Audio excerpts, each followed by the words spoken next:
Insurance isn't our only passion at UFG Insurance. We're dedicated to supporting the communities where we live and work. We proudly offer our employees paid time off to volunteer. Their work is making a positive difference across the U.S. UFG's Go Beyond Award is presented to one employee annually for exceptional community service. Striving to deliver on our promises is more than what we do. It's who we are. For a company promising community support, think UFG.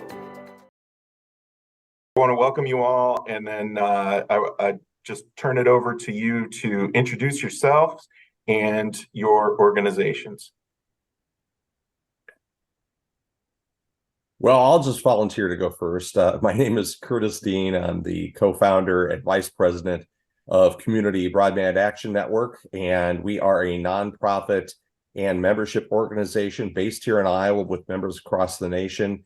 And we advocate for better broadband access, digital equity, and affordability programs in communities that we work with. I'm Bernard Duchek. I'm Vice President of Network Operations and Engineering for Iowans Communications here in Eastern and Central Iowa. My name is Brittany Morales. I'm the Vice President of Business Development for Iowa Communications Alliance. We are Iowa's Telecommunications Association, and we represent about 120 community-based providers here in Iowa, focusing primarily on fiber broadband. I'm Eric Loggy. I'm the general manager for Waterloo Fiber here in Waterloo, Iowa. Actually standing in for Mayor Quentin Hart, who had a medical procedure and unfortunately couldn't make it, but happy to be here. And I'm Sean Gonsalves. I am a senior writer and communications director for the Institute for Local Self-Reliance Community Broadband Networks Initiative. It's a mouthful, but we are a national research and advocacy organization. The broadband program focuses on community broadband across the country. We've been tracking it for about 16 years, and all things community broadband, policy and otherwise, you can find at our website, communitynets.org.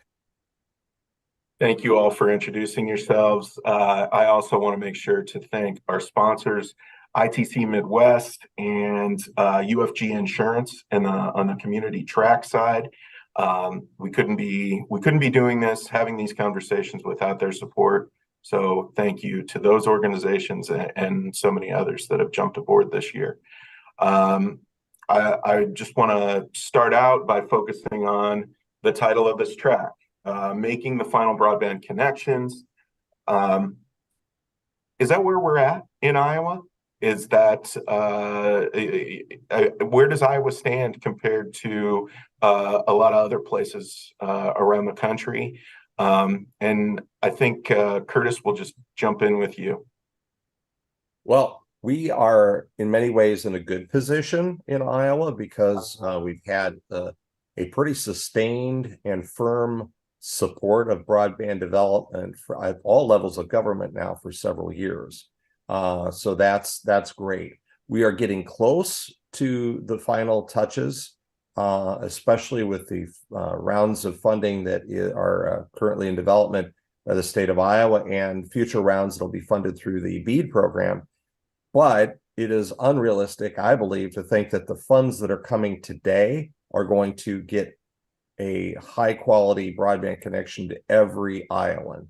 We are still going to have people, even after this tremendous amount of public investment, that are going to be on the outside looking in, unfortunately. And it's not just rural Iowans in farms that are 8 miles outside of a town that are seeing substandard service. It's people living in communities like Waterloo and others that are not receiving the same quality service that their neighbors might be getting just because of inconsistencies and where services are offered by existing providers. So it's going to be a problem we're going to be tackling, I believe, for a long time to come. Sean, I think you have some unique insight into Iowa's position as it relates to this topic nationwide. To jump on what Curtis was talking about, I think Iowa is in a good position. One reason being is that they, unlike 17 other states in the nation, Iowa is not a state that prevents alternative models, municipal broadband and others, from coming into existence. In other words, doing like what Waterloo is doing, in terms of, which I'm sure we'll talk about some more. But so having a sort of a all hands on deck, or an array of approaches is going to be required. And you at the beginning, you asked about this title of Making Final Broadband Connections. Is that where we are? And I would say yes. And not only that, it's an exciting time in history. I think the pandemic really opened pretty much everyone's eyes to the fundamental necessity that for everyone to have that last mile connection, meaning that connection to every home and business. And we're in the midst of an unprecedented federal investment in expanding broadband infrastructure across the country. And so a number of states, it's sort of like what's that phrase about, the 50 states being like laboratories of democracy or something like that. And in some ways, although the infrastructure bill does require every state to do certain things, each state, in many regards, are taking sort of different approaches as to how they want to use these federal dollars to invest in expanded broadband infrastructure. Brittany, I think Curtis touched on who is underserved and unserved at this point. Your organization represents a lot of rural customers. Talk a little bit about this from your perspective, where we stand right now. Yeah, so it's really interesting in Iowa, with so many of our community-based providers providing fiber. What you really start to see is a lot of rural communities in this state have access to excellent connectivity. Where you start to see the missing piece is in a lot of metro areas across our state, and also a lot of communities that are considered county seat towns, right? And so that's kind of where I would say our baseline is in terms of connectivity in Iowa, where connections kind of lie. But as Curtis mentioned, our state has pumped out. We're waiting on NOFA 8, but 8 rounds of grant funding out of our state's broadband office for just over $500 million. We have another $415 million estimated to come in from the BEAD program. But like Curtis said, to get those quality connections, reliable connections out to Iowans, it's likely we don't know, but it's likely gonna take more than that. I understand that a big part of why Iowa is in a positive position is because we have people who are willing to undertake partnerships and look out for each other for the betterment of the entire state. Bernard, can you speak a little bit to IMON's stance on that and some of the unique positive things that you've seen? Yeah, no, happy to. We are certainly a private company. I do want to make sure that's clear, but we love to partner with different municipalities or our private telcos across the state. That's a big part of who Iowa is. Some cities, it makes sense for them to have a municipal broadband utility, and we like to be there to support them as it's very capital intensive. And so, for example, can we share a phone switch? Can we share bandwidth? Can we share routes to a major internet exchange? We do those partnerships, and we think it's good for the state, and we also think it's good for IMON to be able to, where a city does not make sense to have municipal broadband, we are more than happy to come in and serve it as a private company. But where a city has made that decision and it makes sense, we are happy to support them as a partner in that fashion. And I believe that has worked well, where we've been able to do those partnerships. So, thank you. Eric, first of all, thank you very much for subbing in on short notice. I appreciate that, and certainly send our best wishes out to Mayor Hart. I hope he's doing well. Waterloo is in a unique position. I think that Sean would say you guys are kind of setting an example. Can you give us some background on where Waterloo has come from and where you are right now? Yeah, well, Sean really said it when he said that during the pandemic, it really exposed that need for quality broadband, when everybody was at home doing telehealth or remote learning, it really made it obvious where the gaps in the current providers' networks were. So, for example, our Waterloo school system had to send out hotspots. They had to outfit school buses with wireless access points to go park in neighborhoods so kids could get an education from home. So that was all. I mean, it really exposed things. Waterloo post-pandemic, so 2022 did a GeoBond referendum. And that passed with 84%. So that was really, I think, a referendum on what that service was like during the pandemic and just what it's like in general. Waterloo's project is kind of unique to where there's a city-owned backbone that will service all of the city's infrastructure, so city facilities, traffic lights, well houses, pump stations, etc. And then there's the fiber to the home, the utility portion, which will service our fiber to the home customers. So being able to bid that out together and do that construction together, I think was really beneficial. Another thing is that, we had a lot of early champions, just community members who really kind of took the reins on filling that need. We had an awesome mayor, if I can brag about Mayor Hart a little bit. We had this really, I think, innovative approach with putting all these different pieces together to make this work. The ARPA funds for us were huge, that he was pretty instrumental on getting all that situated, and getting all these financing tools kind of in the tool belt to where we could make it happen. That's great. And I think there's more for us to learn a little bit about Waterloo, but I wanna circle back if I could. Brittany, you mentioned where some of those remaining challenges exist. Can you guys discuss why our more urban areas are in that position? Yeah, absolutely. Or even any area kind of in Iowa that's kind of in that position, kind of fall into the same boat. I think first and foremost, it's important to lay the groundwork that quality connections in that construction is far more expensive than the average person probably understands, right? And so when you're looking at a cost of that vast, we're kind of in today with all the federal funding that's come down, like they said, COVID really, and state funding has really shown a great spotlight on that. So when you look at the funding that's coming, it's kind of like rural electrification of the 30s, right?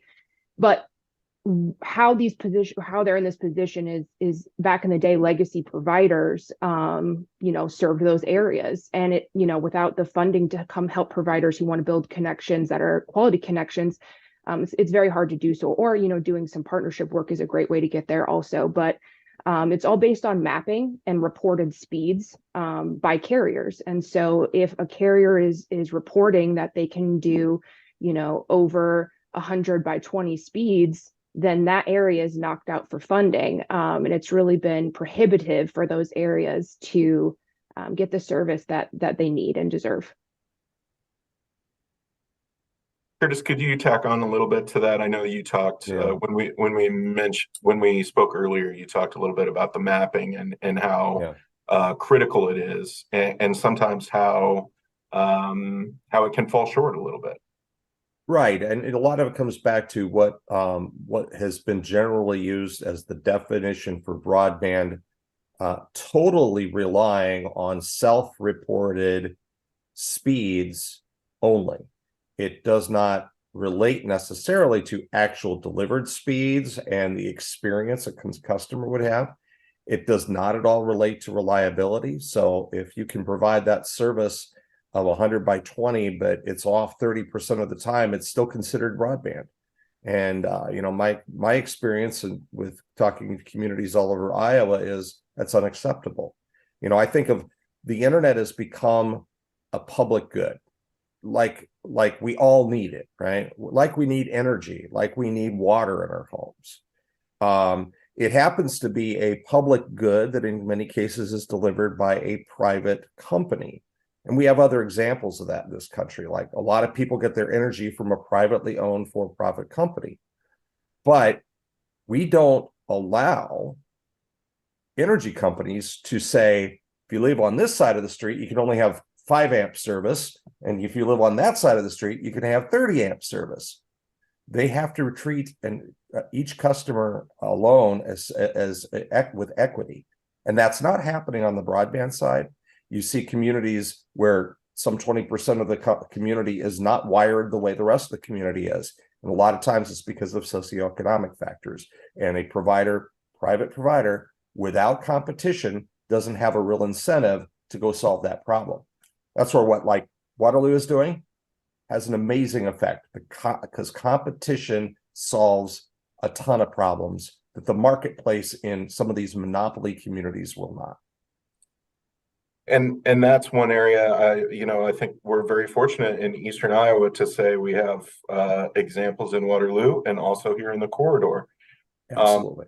Bernard, could you speak a little bit to why Cedar Rapids, Iowa City has been a good launch pad for an organization like Iowans, and why we have the options that we do here? Yeah, I mean, you get the bottom line is it's the density of the population. There is enough population in the larger communities that it certainly financially makes sense for companies like us to bring fiber to a community and really drive that competition. We do not shy away from competition at all. And that's why we put fiber into our communities. So, but as you get less and less dense in the population, it certainly gets to be a tougher and tougher economic equation or just financial equation, and that's where we're kind of down to, I think, in Iowa in many cases, that a lot of the remaining addresses are cost prohibitive, even with some of the funding that's available. It still makes it a tough equation, but so that's what you're seeing, that the where there is a certain amount of population in a certain square footage or square mileage, then it makes financial sense. So private companies can come in and thrive and really bring that competitive environment to a community. Where that doesn't exist, it gets tougher, and so there's less willingness to go compete in those areas. So. Bernard, when we spoke before, I thought you had some really interesting commentary about how that works for Iowans and where you guys have been interested in branching out and some of the factors that play into it. And it's really, again, about mapping and pathways, right?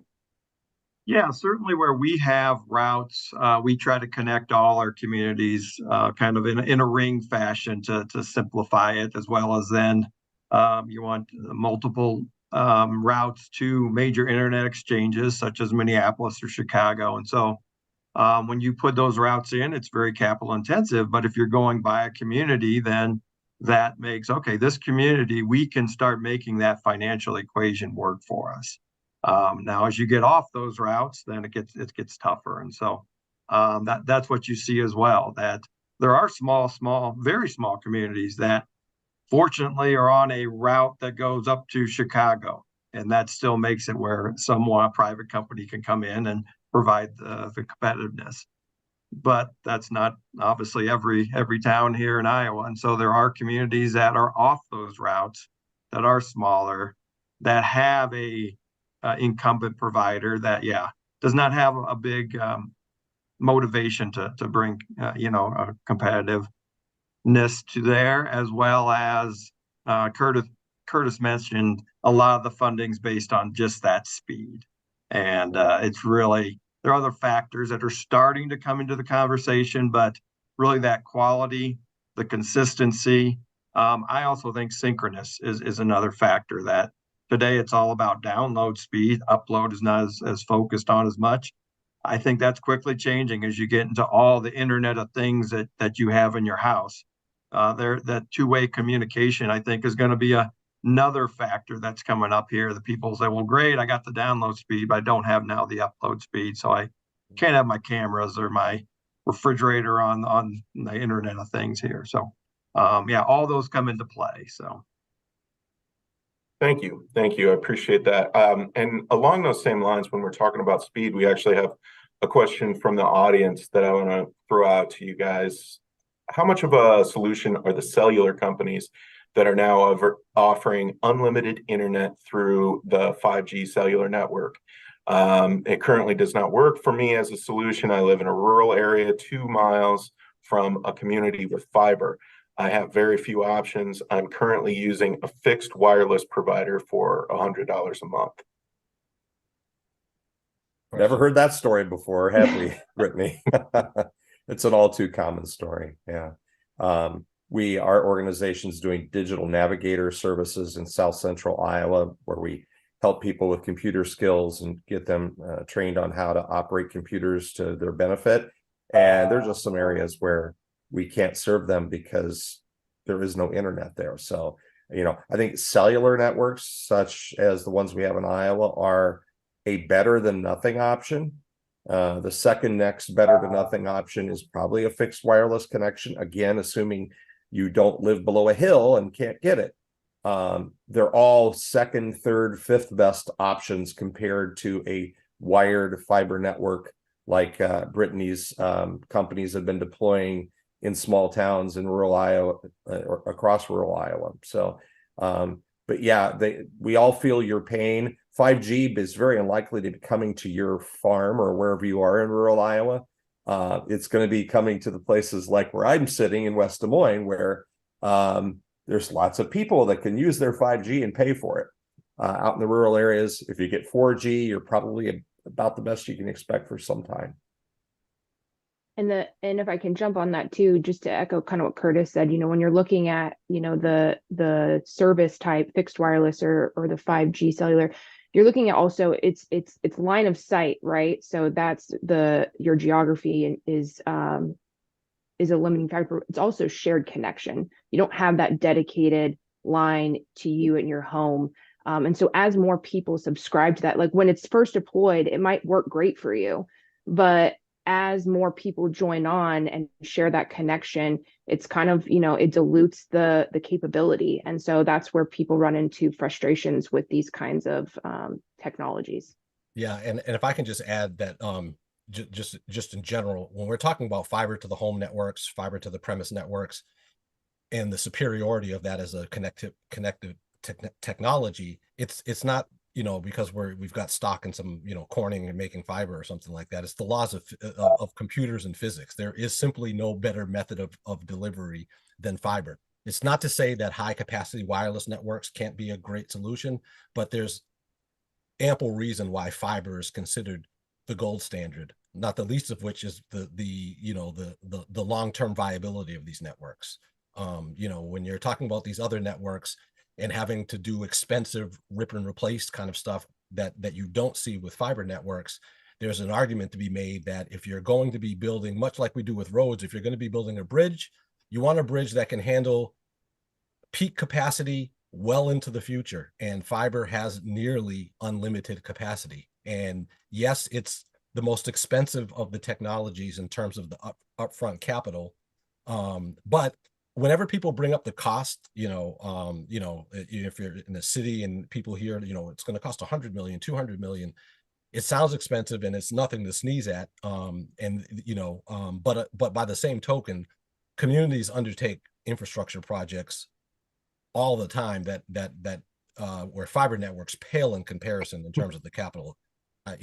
Roads, water systems, et cetera, are far more expensive to build than telecommunication infrastructure.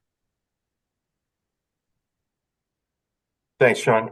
And I'm going to come right back to you because I do want to circle back to Waterloo and what's going on there. I know that you have some strong feelings about the way that it has come together and how it can be kind of a model for other communities around the country. Yeah, oh, you mean Waterloo in particular? Yes, please. Yeah. So, well, anytime a community has done the homework and has a solid business plan and has taken the bull by the horns in providing a municipal broadband utility, I think is a win, not only for residents in terms of, anywhere these municipal networks exist, the service is more reliable, the costs are considerably lower than what the incumbents offer, which is why the big incumbents are so, they consider municipal broadband such an existential threat. But I think, with communities like Waterloo, but you see these in communities across the country. Initially, a lot of communities start off by essentially begging and pleading the big monopoly incumbent to do better, or to build out a better network across the community. And after decades of asking and begging and pleading, or even putting out RFPs to looking for some kind of public-private partnership and not getting the kind of answers that they're looking for, communities sometimes realize that, we're going to have to build it ourselves. And it's fundamentally important to, uh, quality of life in a community, and in particular to the economic development of a community. And so anecdotally, as I write about communities across the country, and there's, about 900 or so communities that have these type of networks in some form or fashion in existence, is a lot of people decide where they're going to move and live. And many companies make decisions about where they're going to locate or stay based on the quality of the telecommunication infrastructure in that community. And so there are many communities who we've heard where, the town officials were essentially brought to municipal broadband by virtue of the business community saying, listen, we're going to leave if we don't get better reliable connectivity. So there's a lot of implications for this kind of infrastructure. And so what Waterloo is doing, I think, is showing a great example, because I think many people think that we all have to be beholden to the monopoly provider in town, and the best you can do is kind of like, maybe hand out some free devices, or try to coupon our way out of the affordability crisis with ACP and things of that nature. But it really comes down to creating that competition and giving an example of how a municipality can solve a digital divide on their own terms. And it's not about the technology. It's not about the know-how. It's not even really about the money. It's about the political will. It's about how important is this infrastructure to a community. And look, if this community, feels it's important to spend more money to build schools, roads, etc., all of those things are super important. Communities can also make the decision that this kind of infrastructure is important enough for us to build it and operate it and bring ubiquitous access to high quality internet.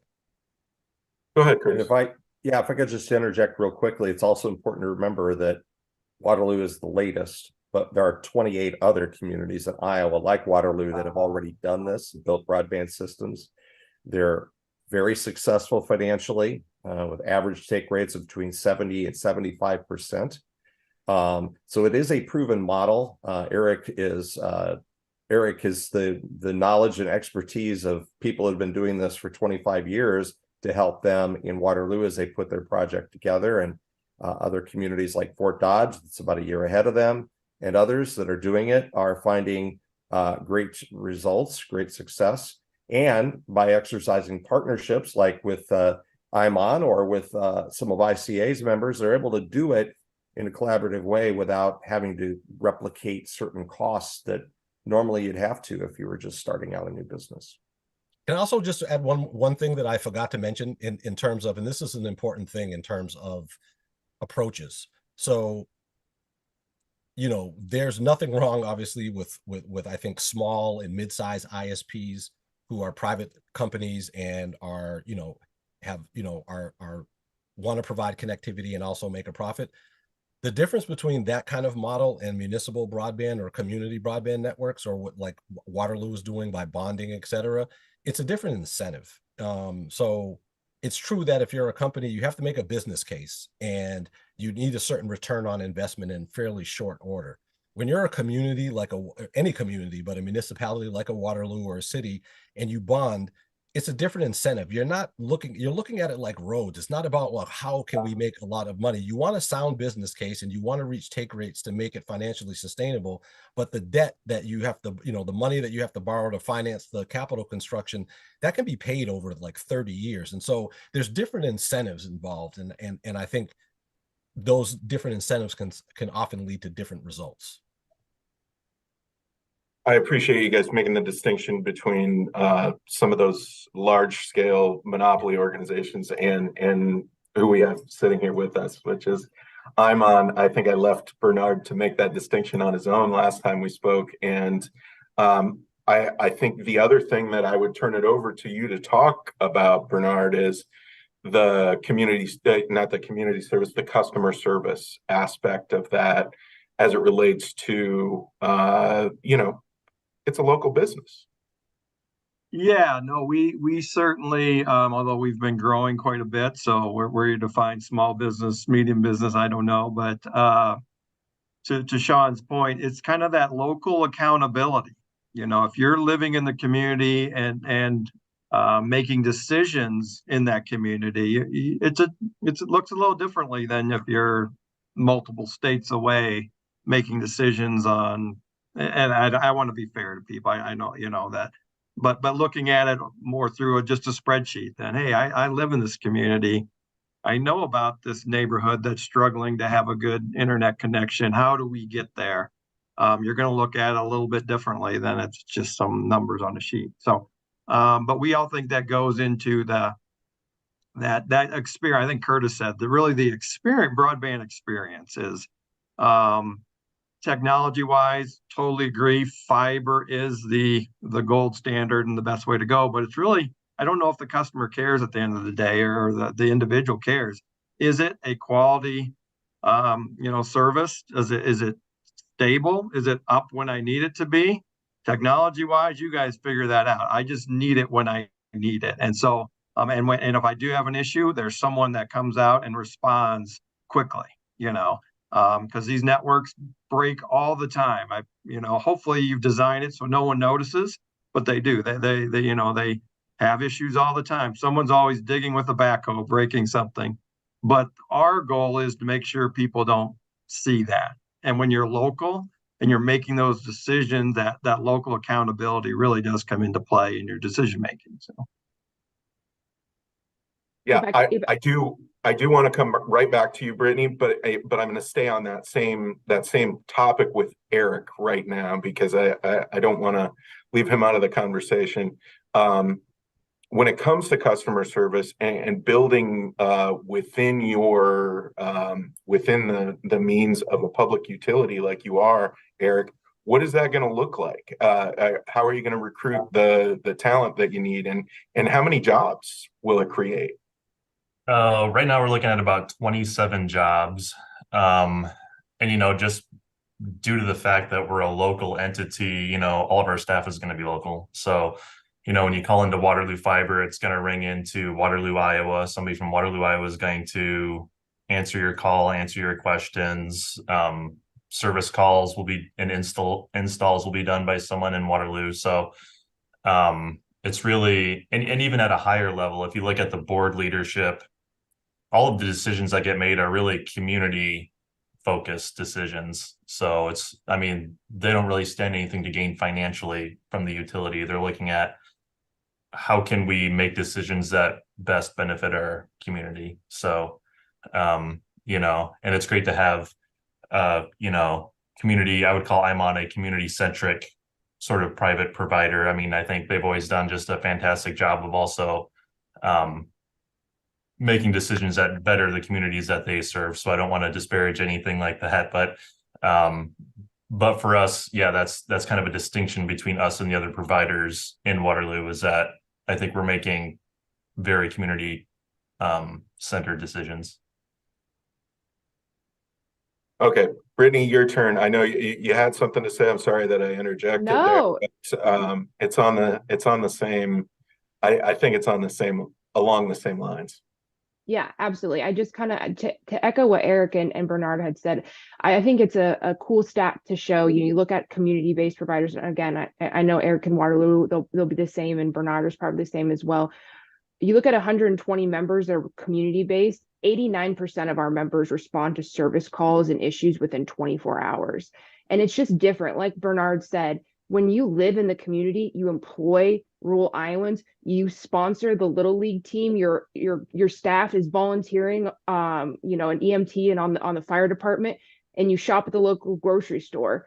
You care at a deeper level, and that return on investment, right? That might get pushed 30 years out, is in that business case, is because they care about giving that quality service to that next community who's begging for it. And I think that's just a really important distinction that I hear from community leaders all the time. I'm going to skip ahead a little bit because I think it's tangential to where we are right now, and just talk about obviously, Eric in Waterloo, you guys passed a bond referendum in like landmark status, which almost never happens. Is there do you think that you guys are building a sense of community pride around a DIY approach?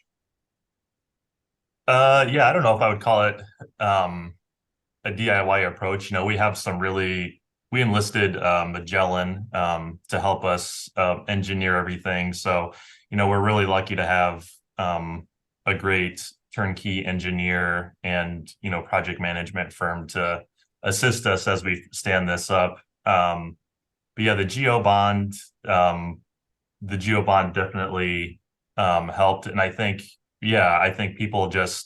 I think the community is really taking ownership in it. And I think that's kind of why that passed in such a landslide. So yeah, I really feel a lot of support and ownership from the community for it.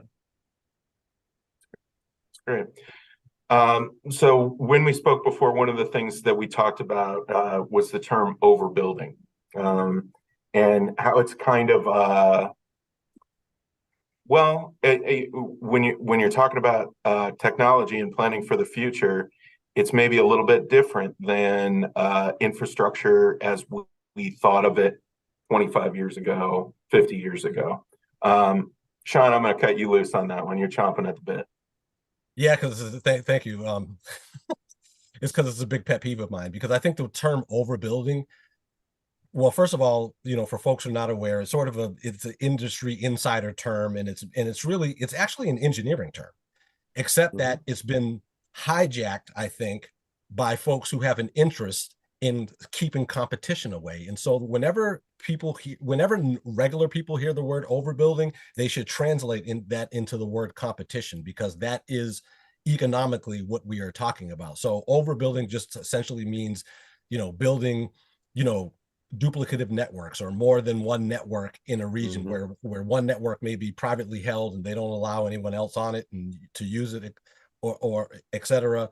But it drives me crazy, because I think the term overbuilding is meant to scare communities away, or competition away, from coming into what I would consider to be an underbuilt community. Exactly. If not every single address in a community doesn't have reliable high-speed internet access, then to me it's ridiculous to even bring up the word overbuilding. And then, of course, it also obscures the differences in quality of technology. So if you've got a DSL network in a particular area, and somebody is proposing a fiber network, I could imagine, somebody that wanted to protect their DSL network and their customers and their money would say, "Oh, that's overbuilding." Well, not really. I mean, it's not any more overbuilding than it would be to say, "Well, why, you've got this dirt path. Why would you build a paved road?" So that word overbuilding, while technically accurate, I think generates more heat than light. I would also say the word overbuild implies something that it doesn't always result. In other words, a lot of the broadband networks that are being built by municipalities and small companies are actually going underground. So they're actually underbuilding the other guy's old copper wires that are hanging on 45-year-old poles. So in many cases, the underbuild is putting in a much more derecho place proof facility, but doing it in such a way that maybe they're the second network in town, but they're the first good network in town. And we just can't get through a conversation in Cedar Rapids without somebody bringing up your It's Hey, just automatic. It's part of our vernacular in the state of Iowa now. It very much is. It very much is. I think I'll spin off of that because you know, that experience, some of the flooding experiences, and COVID, which was a nationwide impactor. Those are the kinds of things that are driving progress right now. And I'll stick with the overbuilding theme and flip it back to Bernard, because Bernard, I think that you were very candid. You guys feel like you are overbuilding, and that's with intent. Yeah, I don't know where there's a green field left. So we are always overbuilding, and we don't shy away from that word. We don't see that as a negative. I love what Sean said. We see it as bringing more competition. We see it as bringing a better network to these areas. So yeah, we only overbuild, to be quite honest. Although I'm not sure there's a town in Iowa that doesn't have something. So, but yeah, we are always overbuilding and have no qualms about that, and believe we're bringing a better option for customers to choose from. Well, it's quite a new term, better building. There we go. Curtis, you better put in a request to get that trademarked right now. I better get that URL reserved even as we speak. All right, so I started to talk about it, and then I moved away from it, and that is that COVID was kind of the impetus for recognizing our deficiencies, at least in this later stage, because I know that progress has been ongoing before COVID, and I know that Iowa was in a good position 4 years ago as related to the rest of the country too. But Eric, could you talk about some of the difficulties that you guys identified in Waterloo as soon as COVID hit? Yeah, I was actually working for Rhinebeck Telecommunications Utility, which is another municipal telecom about 20 minutes away from Waterloo during COVID. But what we experienced in Rhinebeck and what I know they experienced in Waterloo, I think they both happened just at different scales. But in Waterloo, it really, Waterloo fiber is building out to 100% of the city, regardless of your socioeconomic stats, your property value, whatever. There's no correlation. We're building out to the whole city. I think if you could overlay some kind of a map on where the gaps were in coverage and socioeconomic factors, I think you would kind of see a correlation there. So, the biggest problem being remote education, like we talked about before, telehealth, everybody working from home, businesses not being able to get service during COVID because, maybe certain companies had policies about, where their staff could do service calls or not. So it was just a all around bad situation. And, everybody was kind of learning to adapt at the same time, but it really exposed where that infrastructure was lacking. I'd like to add something to that if I might, which is I'm just want to applaud Eric. I'm glad that he mentioned telehealth, because I think, I think all have a sense, obviously, that, the pandemic certainly created this demand and this realization that, that broadband is fundamentally a utility, just almost as important as water and electricity. But, initially it was really about, online school, distance learning, that kind of stuff, and remote work. A lot of folks are returning to the office. A lot of kids are back in school or mostly in school, etc. But it's still, I don't want that to take away from the fundamental importance for broadband for so many other areas. And telehealth, I think, is a really great example, because not everybody can or does work from home. Not every household has a student, but everyone needs access to healthcare. And we are learning now, with the emergence of telehealth, which can only emerge if everyone has access to quality connections, the improved health outcomes and the healthcare cost savings that can come from telehealth, just a fraction of those healthcare cost savings could pay for fiber to every home in the country. I mean, we spend something like $9 trillion a year on healthcare, I think, as a nation. We recently did a study in partnership with the Southern Rural Black Women's Health Initiative, where we looked at 10 counties in Alabama, Mississippi, and Georgia, and were able to quantify and calculate the savings that could be had if that broadband infrastructure was in place. And this is important. This is truly important in rural communities where you're seeing a lot of hospital closings, where getting to healthcare places or facilities may be a challenge, whether it's transportation or distance. But we found that looking at just those 10 counties, they could save about $43 million annually. So it's like, when you think about that, and by the way, we also created an online calculator if people wanted to try to calculate the benefits that their community could get based on the methodology that we use. But just about 10% of the savings from healthcare costs could pay for, we could deploy fiber across the entire country for a fraction of what we spend a year on healthcare. If I can build on that too. I read a book recently, and it had something interesting. It said that e-commerce, which used to be a big term, is now just commerce, right? People really don't see e-commerce anymore. Telehealthcare is now becoming just healthcare. It's just the way that healthcare is done. It's just standard practice. So, and it's not just, remote visits with your doctor. I have family members with connected pacemakers, CPAP machines, insulin pumps. I mean, you name it. So I think we really have to shift the thinking from, internet or broadband being an entertainment product to it's really essential for these people. Yeah, and I'll just jump in on that. We saw when the pandemic started, within a week, our peak times were always after work. And you could tell when people are watching TV or whatever they were doing after work, and immediately shifted to at the start of the day. And then it stayed for the rest of the day into the evening.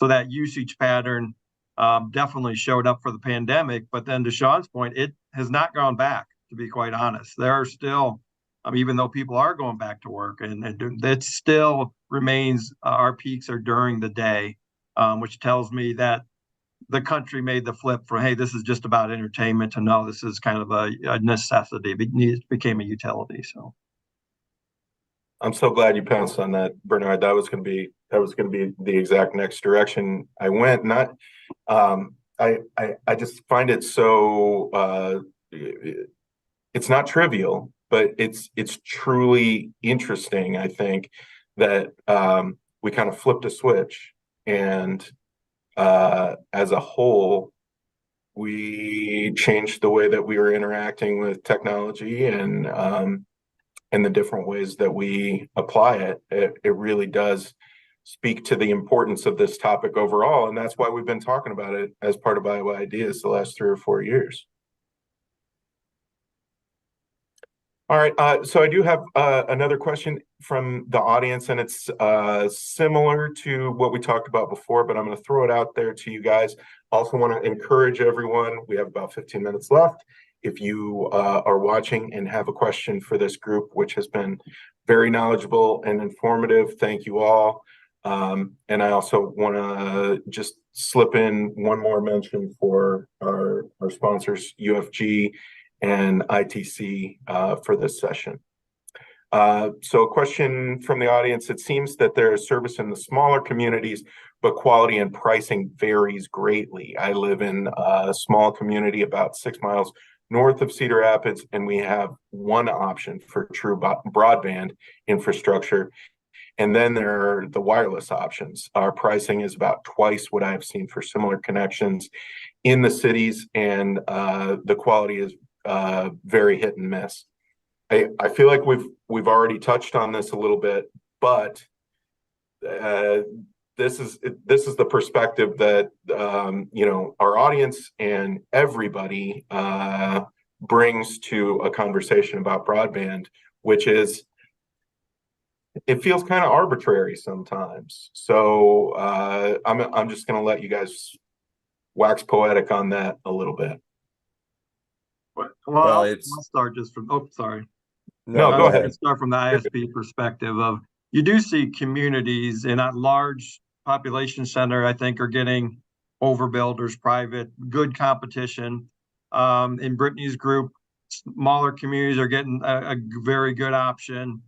In between those towns, or where there's still there's still no competition, you're struggling, as well as in between the communities, I think is a really big question mark of, all right, what happens when all the small towns are built? There's still going to be addresses in between that no one's really addressed yet. And I don't have an answer for that, but that's just what that kind of makes me think of how we close that gap to truly serve Iowa in our case. So. Go ahead, Curtis. I think you were. Oh, I was just going to say that, every company has a different strategy they use for setting rates.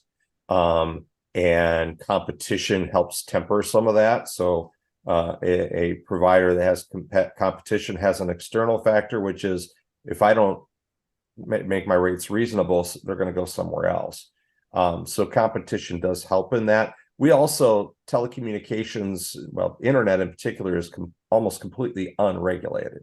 There have been some attempts to address affordability, both with the Affordable Connectivity Program, which has been very beneficial to persons of certain income levels, but also the FCC is talking about mandating some sort of middle-class affordability, which frightens people in the industry a little bit, because first you have to have a good definition of middle class. You have to have a good definition for affordable.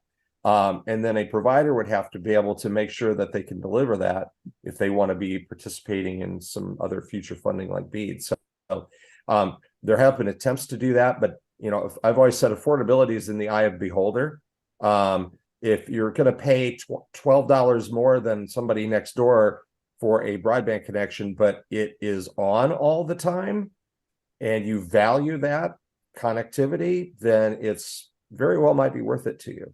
If you evaluate that the other cheaper options may or may not be as good. It's a good point. And I mean, embedded in that question, I think, was sort of the awareness and in terms of price difference, say between cities and rural areas. And I think, that reflects a number of things that we've talked about. If there's only one provider in town, they're going to be extracting, top dollar. Just on that alone, but in fairness to these providers, the other reason, and it speaks to what Bernard has mentioned several times, is that it's much more expensive to deploy new networks in sparsely populated areas, and so you obviously have to charge a certain amount if you're going to recoup those costs or sustain that network moving forward. So there's a number of factors, I think, that come into play there. Yeah, another really important point. And I have to thank Curtis because he teed up my last question, which was something I didn't know about until I spoke with you guys the first time, which is the Affordable Connectivity Program, and just how critical. We've talked about ARPA, we've talked about other sources of funding. We have not talked about affordable connectivity and just how critical it is. So who wants to jump on that one to start? Oh, I would love to. We created a ACP dashboard that tracks the spending on this. And so it's interesting because you began by saying, you hadn't heard of it, and you're not alone. And that's actually one of the issues with the program. So the Affordable Connectivity Program, well, initially it was called the Emergency Broadband Benefit. It was a temporary program that gave a $75 a month stipend to income eligible households. Essentially, if you've got a child on the free and reduced lunch program, et cetera, you would qualify. And so there's about 50 million or so eligible households, and right now about 20 million are enrolled. That program was that benefit, that temporary EBB program was turned into the Affordable Connectivity Program, and the benefit, they lowered the benefit. It's $30 per month. And then there's also a one-time $100 device a stipend that folks can get, but it's to pay towards monthly monthly internet bills, because as we like to say, if it's not affordable, it's not accessible. And so the ACP treats the consequence, not the cause, meaning it avoids the question of why is internet service so expensive in the first place. But nevertheless, it's an important program, because where networks and services available for low-income families, it can get them online immediately. But the problem with the program is that it was funded to the tune of $14.2 billion. That money is slated to run out by next summer. And so it's important that, and there's nothing currently in Congress on the table, a formal mechanism proposing of how to sort of deal with funding this program into the future. So we're only months away from where there may possibly be 20 million people who are relying on ACP not having it anymore. And so it's not only important, though, to the recipients of the benefit, but I think also, particularly in rural areas, it's also very important to sustaining a network. If you're in a rural area, you already have a tough business. You already have to do some tough sledding in terms of a business case.